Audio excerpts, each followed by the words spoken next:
Ночью бушевал ураган какой-то, но днем у нас хорошая погода. Всем привет! У меня утро понедельника, я в городе Норсию. И, собственно, что я вам показываю? Показываем домик, в который я привез 2 палета разгружать. И ситуация такая. Никого нету. Позвонил по контакту, который указан в документах. Это контакт, оказывается, этой фирмы, то есть, которая делает доставку в этот дом. Я говорю, здесь никого нету. Хорошо. Говорят, выгрузи сам, поставь. И все. Я говорю, мне нужен трактор. На что мне ответили? Ищите сами. Поэтому сообщил боссам эту информацию интересную. И сижу балдею, сейчас буду себе делать кофеек. Дождался я все-таки трактора спустя час.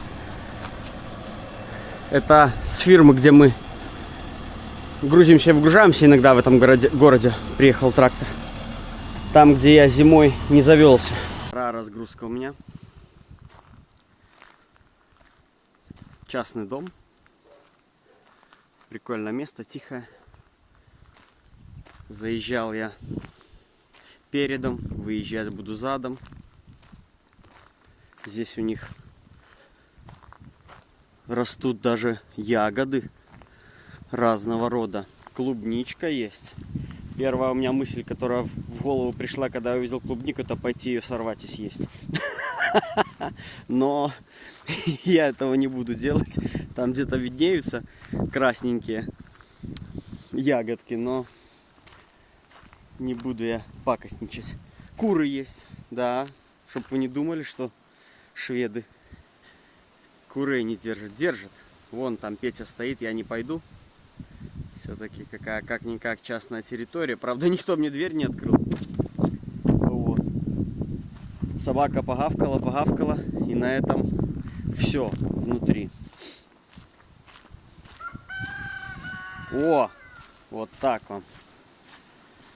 Да, работенка, конечно.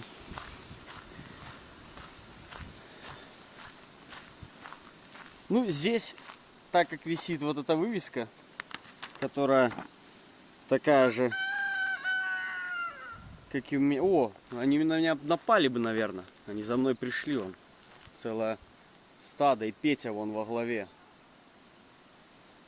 Вот так. Защищают охранники, да.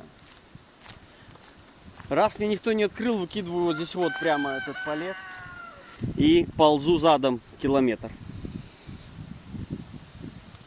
Вот, возле гаража ему поставлю. Он не тяжелый, я его скину сейчас с прицепа. Вполне даже неплохо стоит.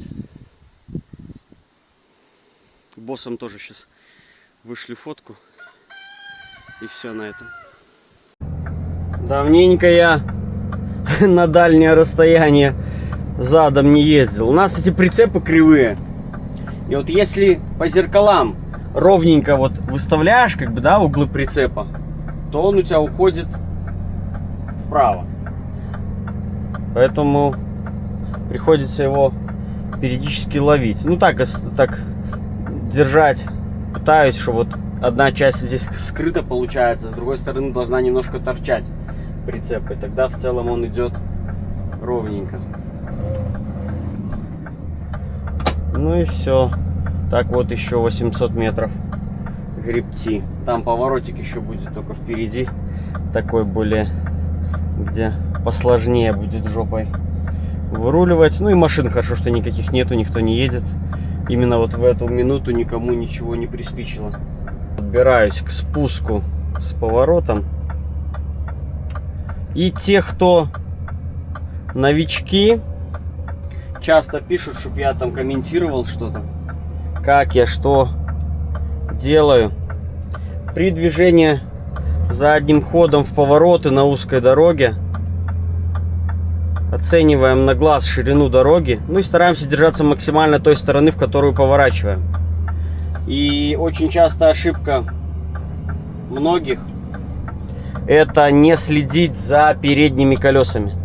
Если ведущая ось, неважно, двухосник или трехосник, у вас всегда как бы в обзоре, то многие забывают про рулевую. И обычно этими передними колесами, рулевой осью, они куда-нибудь съезжают. Поэтому просто без спешки, аккуратно. Если в чем-то сомневаетесь, лучше выйти 1000 раз. Как у меня было видео, где я заехал в тупик в Норвегии. Довольно-таки популярное мое видео. И там дело было в том, что я снимал широкоугольной камерой. И многие думали, что там место просто там танцуй. На самом деле было все совсем не так. И кто не тупой, те понимали, что при повороте я брал максимальный возможный радиус к скалам. И затем у меня впритык моя голова расходилась с забором. А задние колеса прицепа проезжали уже по канаве. Вот. Но там супер профи выписывали в комментариях, какие они асы, а какой я дятел. Все там, да я там и так бы развернулся, я бы вообще там сальто бы сделал бы на фуре. Просто смешно от таких клоунов. И, ну, я от таких клоунов навидался, и не раз, которые в итоге валяются по кюветам там или еще где-нибудь. Вот, то да, все спецы. Огромные. Эти самые. Тачку вам пропустил, не показал. Какая там интересная стоит.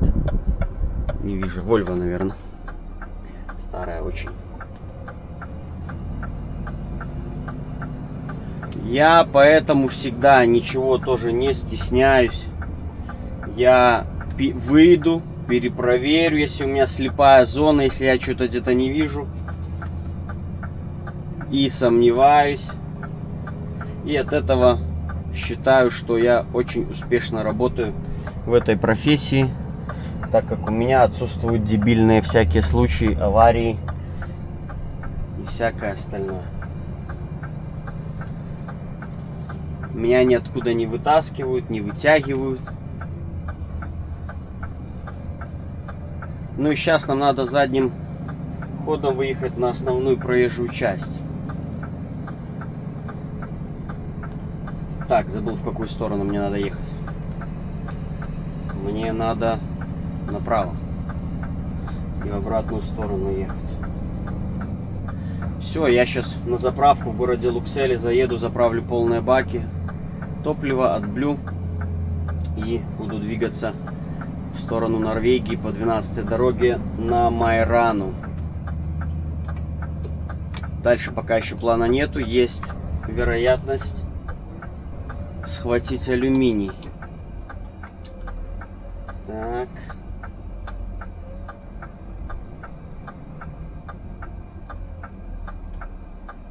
Ну и все, потихонечку высматриваем. Что я вижу? Ни хрена я не вижу.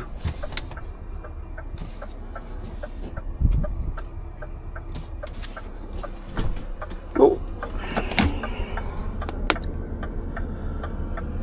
плавненько, медленно буду выезжать и смотреть свое верхнее зеркало.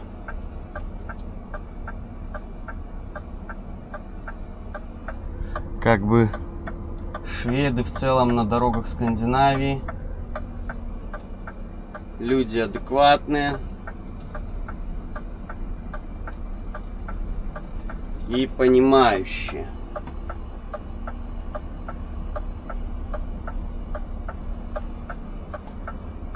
Нормально.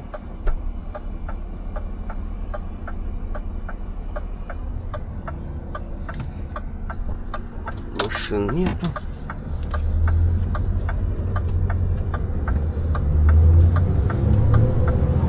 Да, и огромный плюс, что пустые дороги.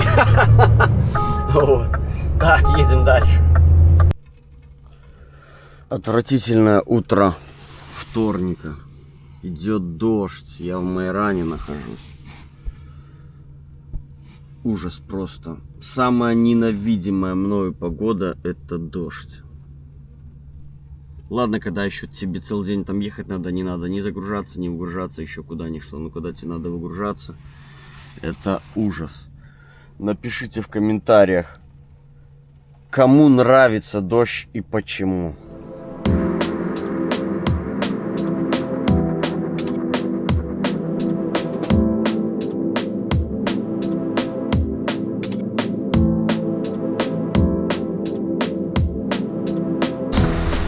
Вот вам наглядная ситуация, когда при выходе из кабины стоит наблюдать, в какую сторону дует ветер.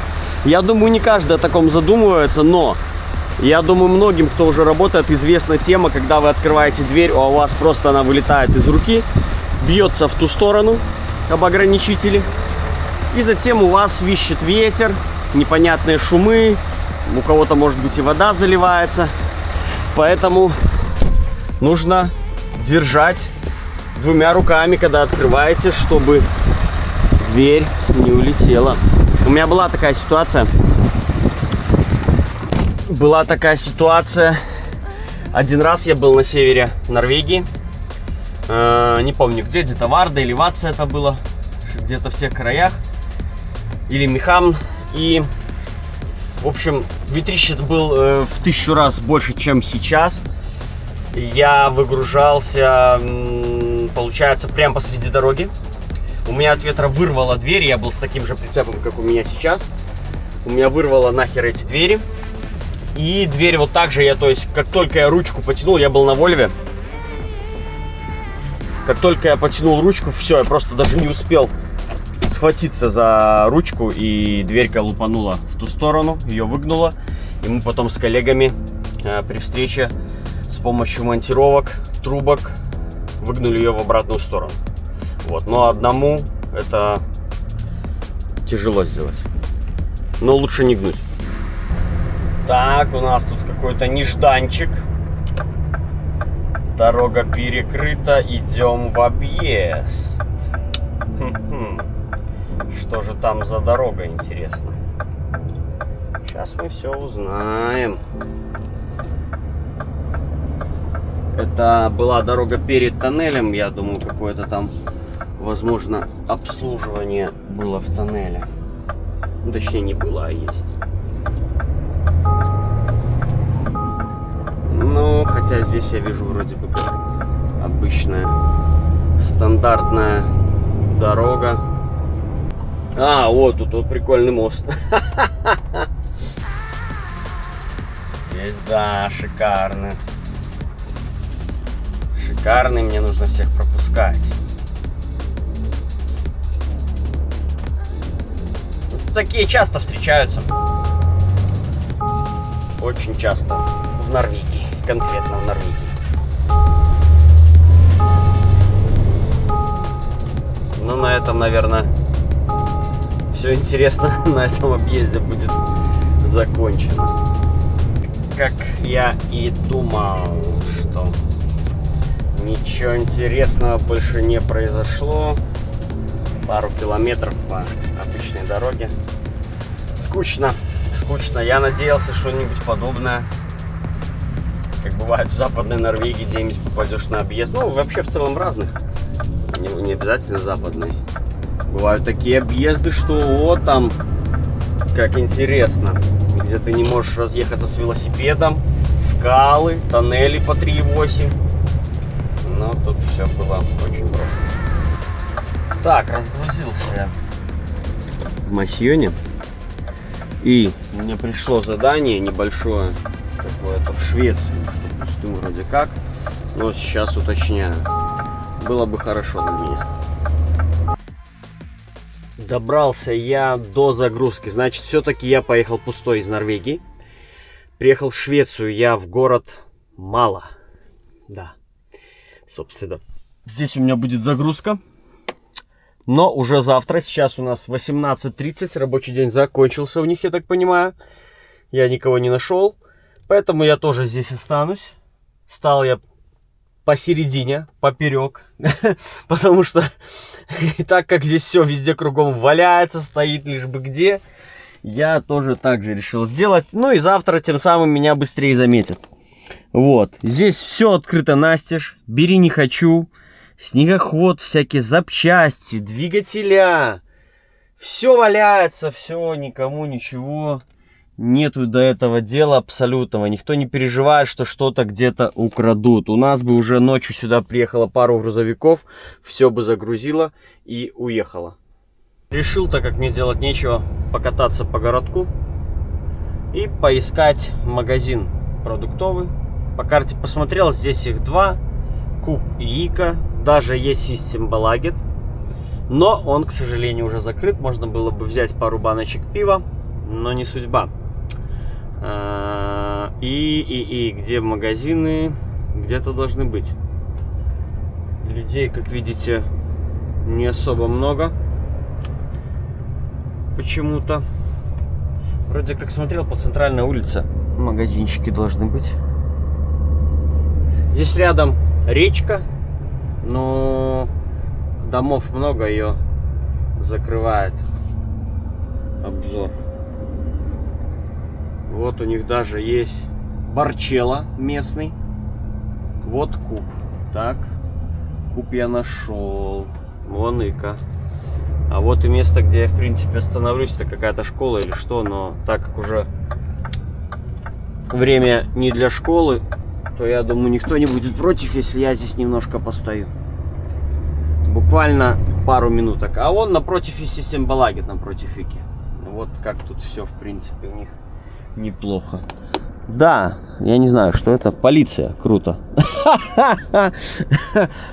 Под полицейским участком припарковался. Шикардос. Как думаете, разозлятся они сильно или нет? Я думаю, нет. Ну, а если вдруг я не выйду на связь, значит разозлились. Ну что, как видите, все в порядке. Здесь, наверное, у них нету такого, как у нас, дежурная, там и все дела. Хотя вон велик чей-то стоит, может быть, это и есть дежурный. Короче, магазинчик так себе, конечно. Но обычно в таких маленьких Иках, что Купах, мало что бывает интересно. Но я кое-что нашел.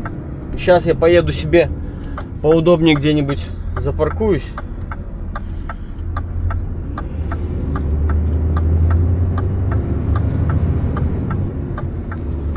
И покажу вам, что я купил за целых 12 крон. Я купил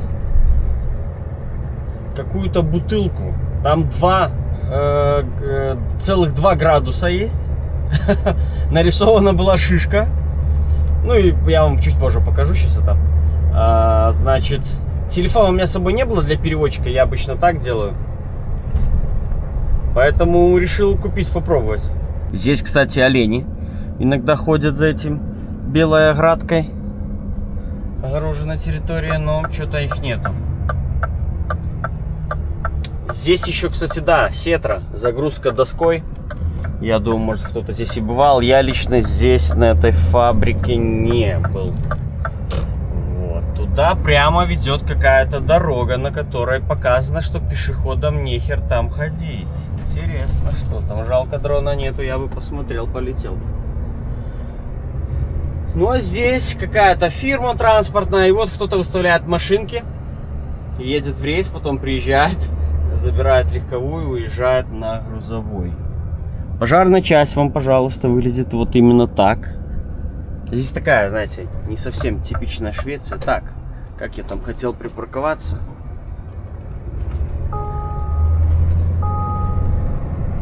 Ну и вот моя фирма, где, собственно, Норса Diamond Drilling.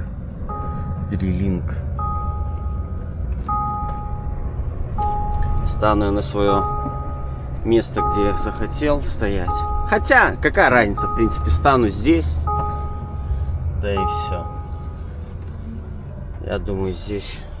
Ну, здесь несколько компаний, в общем, я насколько понял. Потому что хаос тут царит полный. Там некие самосвалы, грузовики, там другое, там третье. Ужас какой-то вообще. Стану так, да и все. Тут тоже какой-то, или это у них клуб какой-то. Короче, посмотрим, что мне завтра здесь загрузят и куда я там дальше поеду. Как бы мне в пятницу вечером уже ромбы. Вот. И в сторону дома пора двигать. Собственно, вот что я купил за 12 крон, 0,5. Свагдрикка какая-то.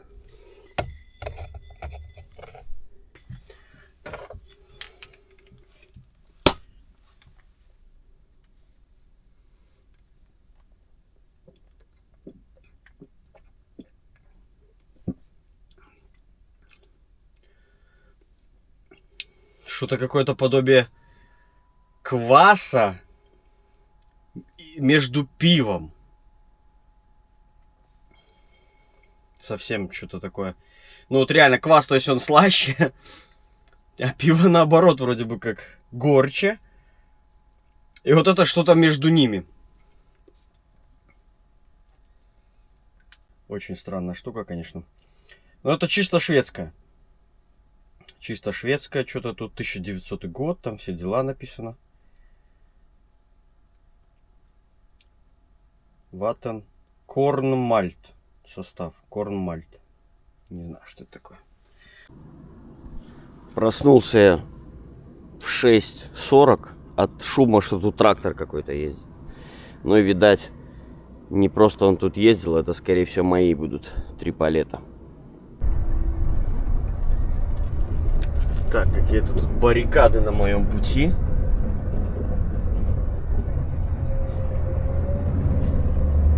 Я так понимаю.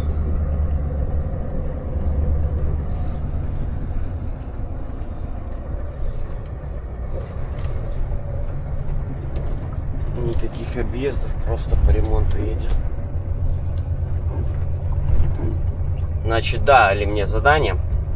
Еду я на Норсию. Дозагружаю какие-то там пару палет и еду на базу ACX в Уме. Там я что-то выгружу, я так понимаю, что-то загружу.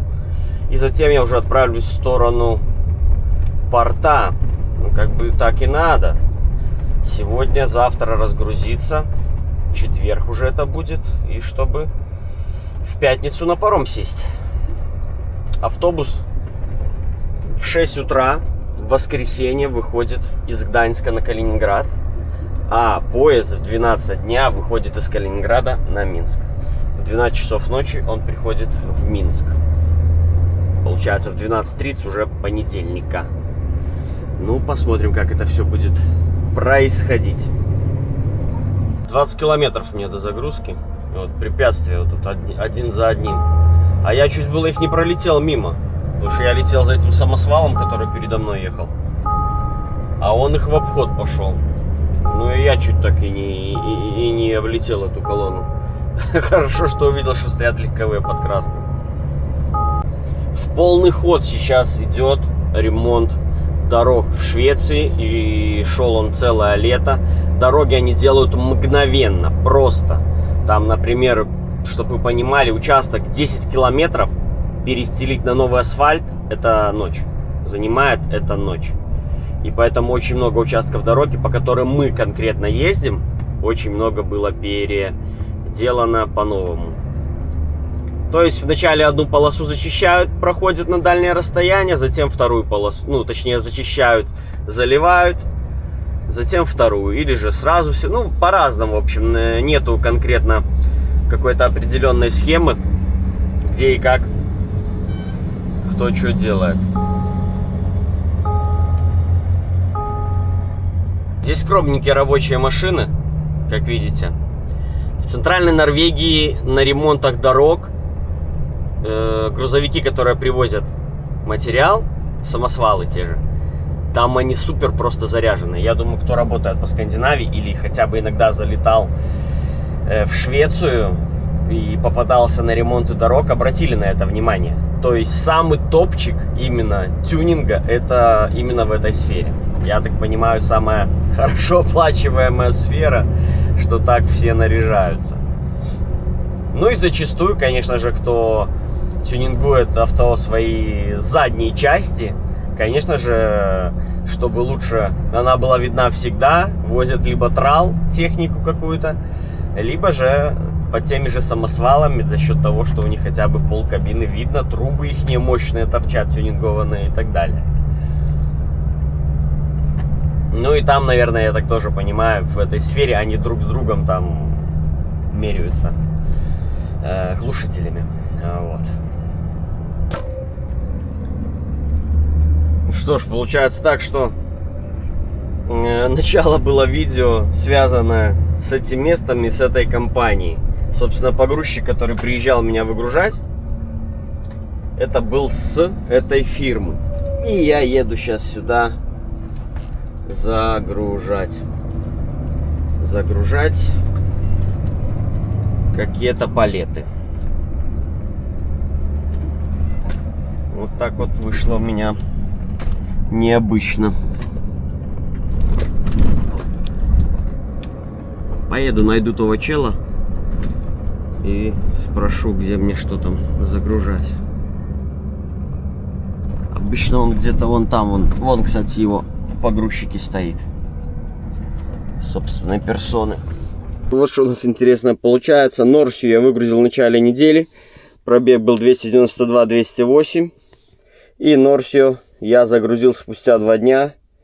Приехал обратно на загрузку. 293-207. 1000 километров. Я выдал и вернулся обратно в Норсию. Загрузил я 2 палета. В Умею приеду. Покажу, что я загружен был. Ну, здесь я не знаю, что ничего не тут делают. Какие-то конструкции какие-то деревянные и так далее. Для домов, возможно. Этих самых, как они, каркасных. Что-то в этом роде, наверное. Все, еду на Умею. Прибыл я на CX. Не показал я вам, чем я был загружен. Так как выгрузил это на рампе.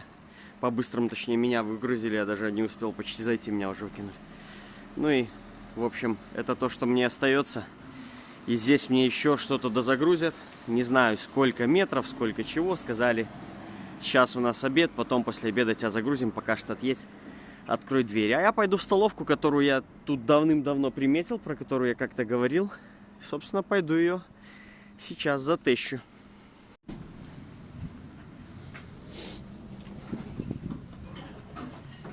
Столовая реально похожа на столовую. Сегодня у меня на обед картошка. Очень, кстати, классно приготовлена. В целом сорт картошки хороший. Это как-то под сливочным сыром или что. Куриное филе, завернутое в бекон. Взял немножко грибочков. Тоже так хорошо замаринованные.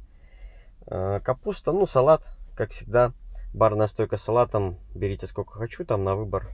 И это все дело мне стоило в 130 крон. По еде огромное отличие от всем известных, кто в Швецию ездил, Раст. То есть на Расте все постное, все такое, ну, как сказать правильно, как бы, ну, короче, мне не нравится еда на Расте. Вот, а здесь именно очень все вкусно приготовлено. И даже могу отметить выпечка, которая, скорее всего, была, ну, я как бы много ел выпечек разных, у меня в семье всегда готовили. Выпекали, и могу сказать, что это не вакуумная какая-то фигня из магазина или Лидла, вот, а именно испеченная здесь и сейчас. На данный момент после обеда нужно полежать, чем я, собственно, и занимаюсь. Сколько я буду лежать, еще неизвестно. Сейчас час дня. Мне сказали, что машина с моим грузом приедет после обеда. Поэтому тихий час. По дрону пришел мне ответ. Ничего хорошего для меня он не значил. Значит, ситуация какая? Мне написали, что это не гарантийный случай. Они посчитали. И что мне предложили вариант ремонта. Первый вариант. Второй вариант утилизации. И третий вариант возврата его в магазин. Ничего не делая. Ну, я, естественно, никакой ремонт я не собираюсь делать, потому что... цена за ремонт 2000 там с чем-то крон. Я так понимаю, царапины бы мне за этот ремонт никто не удалил бы. Ладно, в чем суть, что новый есть новый, а ремонтированный есть ремонтированный. Ну, я потратил, короче, кучу времени от этого всего. Я сейчас строчу письмо на Elgiganт, вот, чтобы связаться с ними. И чтобы отправить дрон обратно на магазин. Затем мои действия будут, что я его буду высылать на DJI. И как по страховке, которую я покупал специально для этого дрона. Там мне нужно будет заплатить 100 с чем-то евро. И мне пришлют новый дрон. Абсолютно. Ну, вот. Ну, то есть... Я был готов к такому моменту. Я не был готов на 2 месяца, что это все затянется. И я останусь на все лето без дрона. Ну, как вышло, так вышло. То есть сейчас, на самом деле, я, наверное, даже не буду его возвращать, а я его добью. У меня еще один комплект лопастей есть. Вот, и я его буду использовать, в принципе, до там глубокой зимы, может быть. Там-то все равно его не смогу использовать при морозе и снеге. Поэтому, может, где-то я его еще как раз-таки проверю, при какой температуре он сможет в воздухе замерзнуть. Сниму такой какой-нибудь видос. Вот, где-то буду снимать над кабиной, чтобы он упал недалеко от меня. И отправлю в мешочке им на DJI его по страховке. Вот. Ну, поэтому вот такая вот вышла ситуация. Поэтому Швеция ничем не отличается от других стран.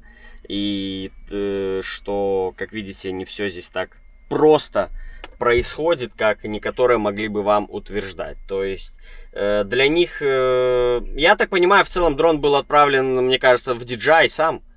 Вот, потому что такие сроки огромные, это как-то, ну, может быть, какую-то службу, которая здесь в Швеции находится. Я, если честно, я не знаю, куда он был отправлен, на какие осмотры. И в итоге, что осмотр дал, что неработающие датчики это не гарантийные случаи. Ну, вот так вот бывает, да, прикиньте.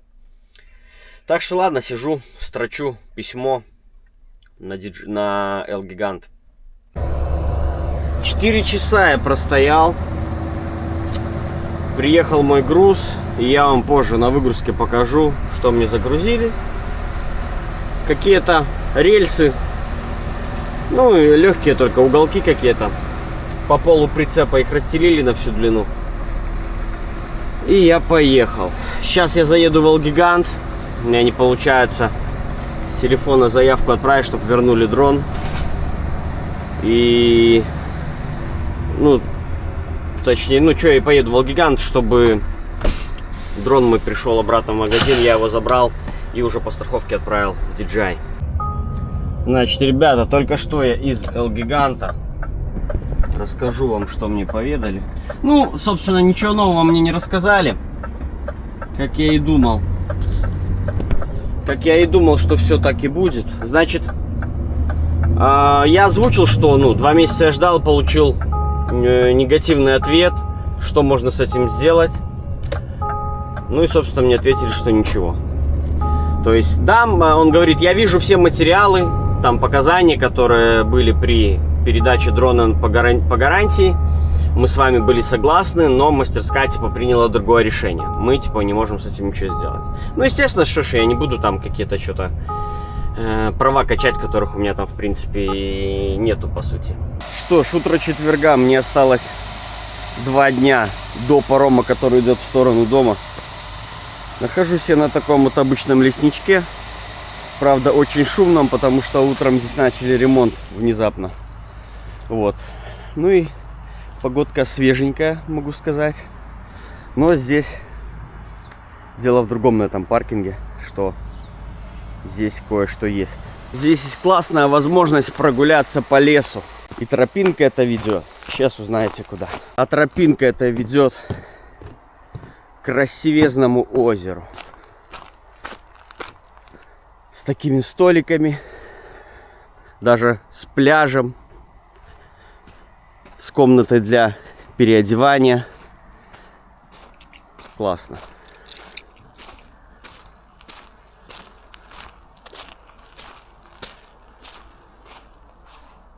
Купаться уже холодно.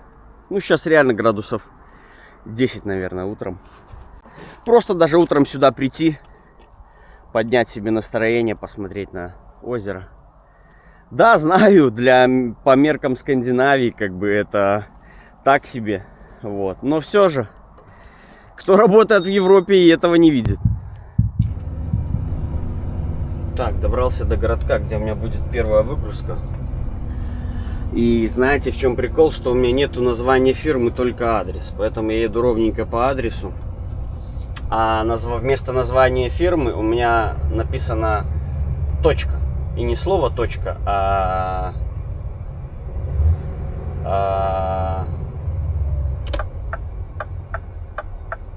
просто знак точка. Очень интересно. 100 метров. Сейчас я в тупик приеду какой-нибудь. Будет красота. Нет, в тупик я не приеду. Где мне выгружаться, это вопрос, конечно, хороший.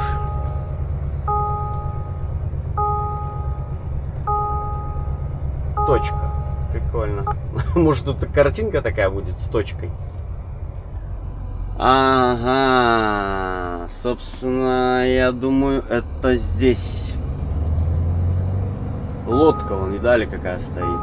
Ну, как бы вариантов, потому что здесь немного.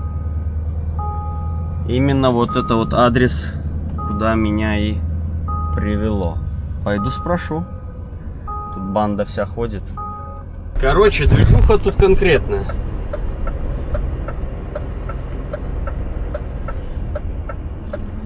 Тех, кто надо, их нету, но тех, кто были рядом, согласились выгрузить. Я так и буду делать, сделаю фотку. Это хорошо, что мне еще шведы пошли. Тут старый швед такой, босс у них. Завел свой трактор, которому больше лет, чем самому ему.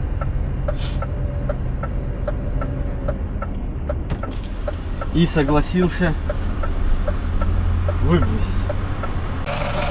Вот, собственно, такую длинную херню я повезу дальше, она до самого конца у меня. Ну и надо успеть еще сегодня ее выгрузить, чтобы завтра ровненько быть на Эл-Гиганте. И чтобы успешно отправиться вечером на паром. Трехэтажки. Редкость такая в Швеции. Вот вашему вниманию. Но трактор конкретно, он, ну, я боялся, что он не заведется, но он завел. Первое дело сделано. Позвонил я на второй адрес. Вроде бы как тоже меня должны выгрузить. Должны выгрузить. Сказали, куда мне подъехать. Ну а здесь, конечно, молодец. Дедок вот этот на Вранглере он. Что меня он выгрузил.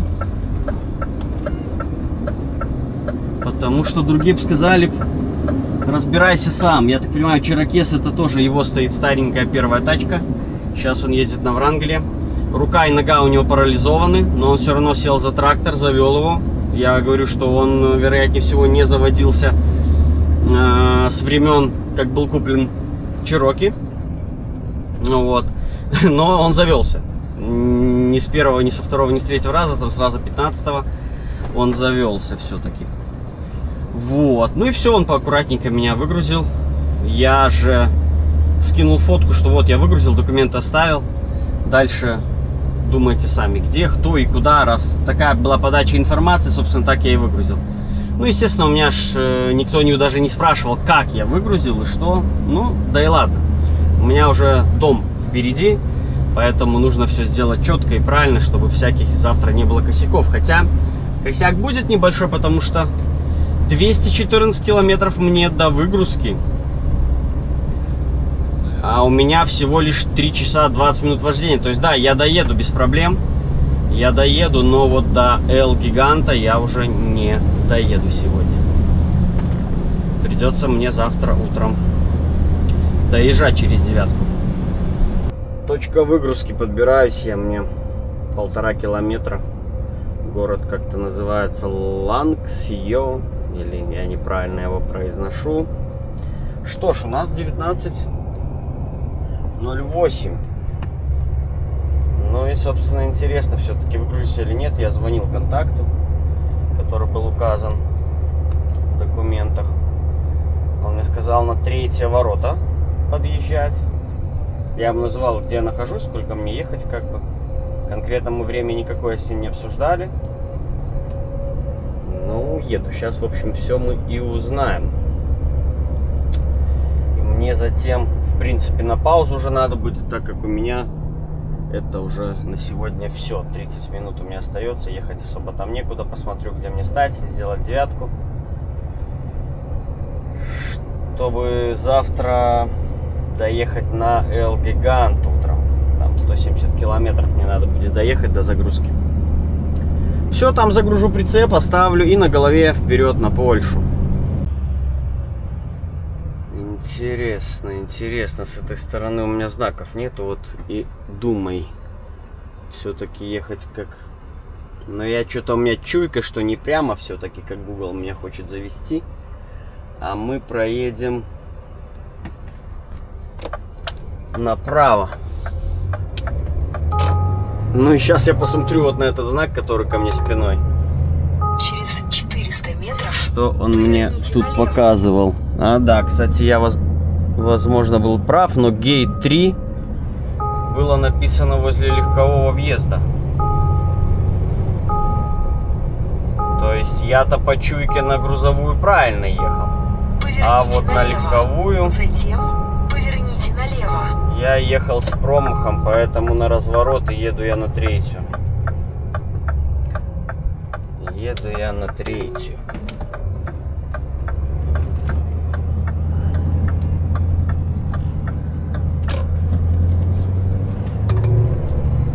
Ну не зря же он мне сказал ехать на третью, правильно? Правильно. Поверните направо. Едем, посмотрим, что там.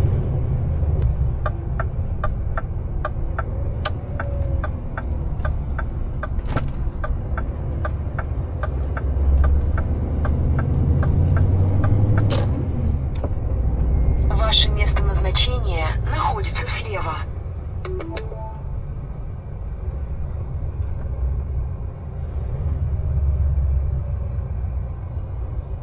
Ну, что я? Буду звонить.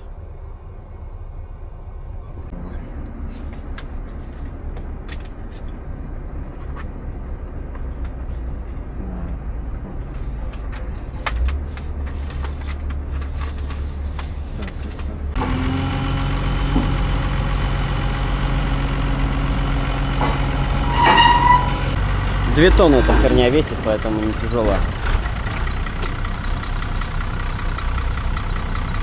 Все, пойду подложу ему сейчас эти бруски и поеду.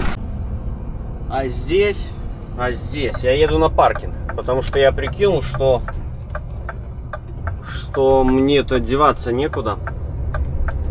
За свои 25 минут я никуда не доеду. Вот оно. Паркинг, трейлер. Ну, правда, что-то тут пишут максимум. Я так понял, здесь все стоят. И всем по барабану. Да, вот паркинг места. Сейчас я где-то там развернусь и стану. И буду я себе стоять, да и все. Туалет, душ. Короче, все как положено. Ну, здесь я вам точку оставлю. Я думаю, те, кто со Швеции катается регулярно на Европу, я думаю, здесь загружались. С двух сторон, кстати, здесь приходится загружаться. В целом есть свои плюсы в этом, когда с двух сторон грузишься. Вот, и мы сейчас посмотрим, сколько же коллега ремней нахерачил просто сюда. Немецкий прицеп на немецких номерах, ЛК Вальтер, всем известный. Ну и, собственно, вот у него крестом даже это по блатному он, конечно, мутит.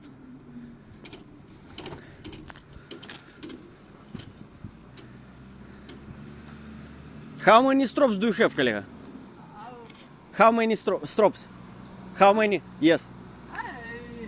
25, 30. Yeah, I know. I have too much. Супер. Да, какой у меня все-таки замечательный прицеп, даже когда он плохо открывается и закрывается. Ну, доски мы тоже, конечно, вяжем, но гораздо спокойнее. 8 ремней мы кидаем в целом, плюс-минус. Ну, 10 бывает, в зависимости от веса. И спокойно себе едем. Все, места много, зеркало сложу на всякий случай, чтобы не мешало. Ну что, завтра последний день рабочий. Точнее, предпоследний еще. В Польшу еще мы на мойку поедем, да, не думайте.